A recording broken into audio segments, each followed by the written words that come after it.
This is Cooper with FedRetirementPlanning.com, and today I want to speak on the Roth TSP versus a Roth IRA. What are the similarities, what are the differences, and just look at how the two separate themselves from each other. One of the things that I see federal employees get confused about more than any other is the Roth TSP. The reason is because the Roth TSP has the same name as the Roth IRA. You'd think that, the TSP in their infinite wisdom would decide, we're going to call this the Roth TSP because it's going to be exactly like the Roth IRA, but that's not the case. In fact, the Roth TSP and the Roth IRA share only a few things. And I'm going to go over what, some of the things that they share, and then more importantly, go over the differences, because there's much more differences and much larger differences that are important to the Roth IRA versus the TSP Roth. Now, the first thing I want to make clear is the Roth IRA versus a traditional IRA. A lot of people think you should always invest into a Roth TSP versus the traditional TSP, and that's not always the case. I think it's important to look at each individually to determine if it's going to be better for your tax situation, because that's really what it comes down to when it comes to the Roth TSP and the traditional TSP. But starting off, Greg Long, who is the executive director of the Federal Retirement Thrift Investment Board, he came out and said the Roth IRA and the Roth TSP are two very, very different things. And if you could click the link in the description below, you'll be able to see my article that I wrote on this, and it's got that quote in there.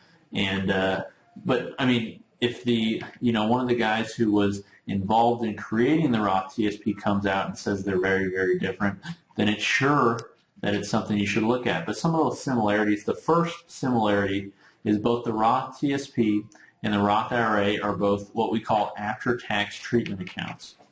So what that means is you pay taxes on your contributions as you make them. So let's say when you're contributing to your Roth TSP or the Roth IRA, because these are the same, anything you put into that, tax is going to be paid immediately. Okay. However, with the traditional, you may know of, when you withdraw from a traditional TSP or traditional IRA, you pay the taxes when you withdraw it. So the idea is you think that by choosing a Roth TSP or a Roth IRA, you're going to be paying fewer taxes today than you will in the future. I mean, that's kind of what you're betting. Okay, that's the main difference between the Roth TSP and the traditional TSP, is just when taxes are paid. In a lot of situations, the Roth TSP is great because you're going to pay fewer taxes because you're paying it as you contribute. And people think that maybe tax rates will go up in the future, or they could go down. Okay, and depending on that is how you want to decide whether to invest in the Roth TSP or the traditional TSP. Okay, that's the main similarity between the two. Now, the second similarity is that both the Roth TSP and Roth IRA must have a 5-year seasoning period before any withdrawals are taken. Okay, now with the Roth TSP, it's a little different because you can't withdraw from the TSP until you're 59 and a half, or you have a permanent disability, or you passed away. And I mean, if you passed away, you can't withdraw, but they say that anyways for your beneficiaries. Okay. However, if any of those things happen, such as you turn 59 and a half, if your Roth TSP account has not been open for more than 5 years, then you cannot withdraw from that account. Okay. And that's the same for a Roth IRA. You cannot withdraw from your Roth IRA unless you've had it seasoned for 5 years. Okay, but now let's look at the differences. Okay, so those are the similarities. The differences is really where they start to, part, and really where you see which one is better. Okay, not so much better, but has I guess more features or more benefits of it. And the first difference is with a Roth IRA, you have the ability to withdraw your contributions without a tax penalty after that 5-year seasoning period. Okay, so what that means is anything that you've contributed to the Roth IRA, you can withdraw penalty and tax-free. Okay, that's huge.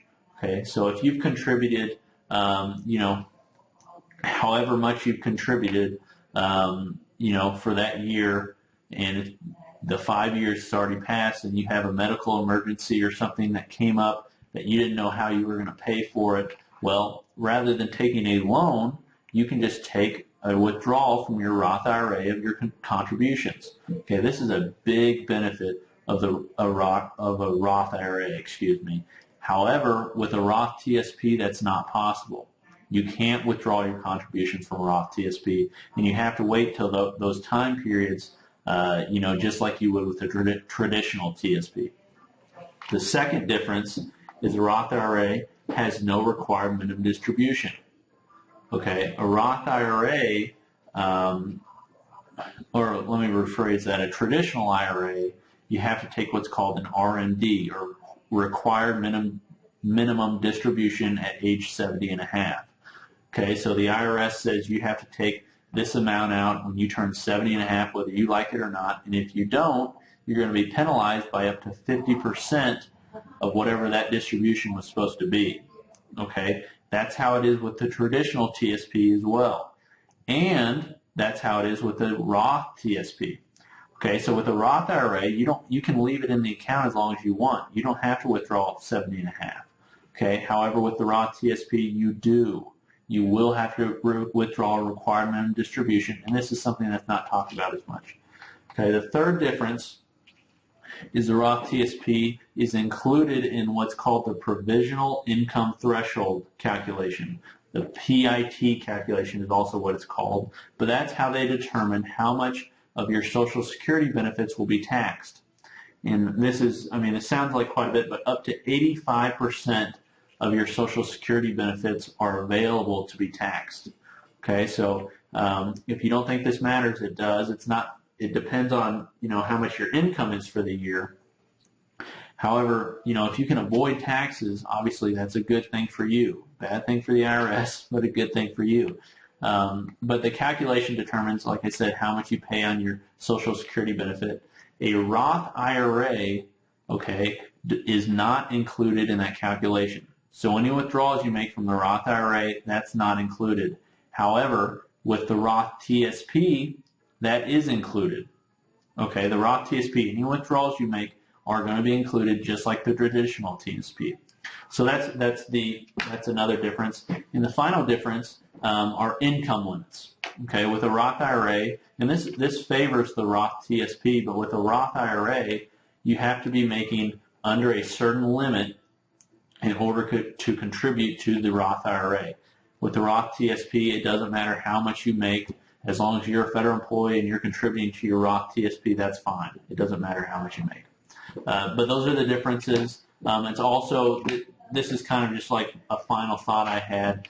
Any agency match you receive is automatically contributed to the traditional TSP, not the Roth TSP. So if you set up, you're contributing 5% to your TSP and you're putting it all into the Roth TSP, well, that 5% that they match you with is going to go into the traditional side. It's not going to go into the Roth. So that's something to be aware of as well. But as far as deciding what to invest in as far as the Roth TSP versus traditional TSP, you really need to look at both hard, because there isn't one that's like the Roth TSP is way better, because it's not. They're very similar, and really it depends on what you think your tax situation is going to be now and the tax situation is going to be at retirement. Okay, but this has been Cooper Mitchell with FedRetirementPlanning.com. Keep the questions coming. If you have any comments on this, let me know. If you have any advice for your fellow coworkers, we'd love to hear from you. And thanks for watching.